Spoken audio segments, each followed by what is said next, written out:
రాష్ట్రంలోని స్పిన్నింగ్ పరిశ్రమను కాపాడేందుకు ప్రభుత్వం వెంటనే జోక్యం చేసుకోవాలని టెక్స్టైల్స్ మిల్స్ అసోసియేషన్ కోరింది. 5 ఏళ్లుగా వైసీపీ విధానాలతో తీవ్రంగా నష్టపోయామని, కూటమి సర్కార్ దిద్దుబాటు చర్యలు తీసుకోవాలని అసోసియేషన్ నేతలు కోరారు. రాయితీలు విడుదల కాకపోవడం, విద్యుత్ బిల్లుల భారం వల్ల 30% మిల్లులు మూతపడ్డాయని, మరికొన్ని ఉత్పత్తిని తగ్గించుకుంటున్నాయని ఆవేదన వ్యక్తం చేశారు.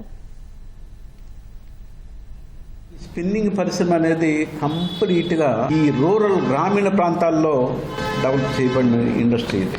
ఆల్మోస్ట్ 25 నుంచి 30 యూనిట్లు ఆగిపోయినాయి. 1,00,000 స్పిన్నిల్స్ ఉన్న యూనిట్ కూడా ఒక షిఫ్ట్ నడుస్తుంది, 2 షిఫ్ట్ నడుస్తుంది. ఆ 1,00,000 కూడా 25,000, 30,000, 10,000 నడిచినటువంటి యూనిట్లు కూడా ఉన్నాయి. గవర్నమెంట్ నుంచి ఇవ్వాల్సినటువంటి రాయితీల్ని ఇమీడియట్ గా రిలీజ్ చేయాలి. టెక్స్టైల్ పాలసీ ఒకటి ఇచ్చారు, మంచి పాలసీ. ఆ టెక్స్టైల్ పాలసీ ఈడ ఉపయోగపడాలి. కొత్త ఇండస్ట్రీ రావాలంటే ఇప్పుడు ఉన్న ఇండస్ట్రీ నుంచే ముందుకు రావాలి.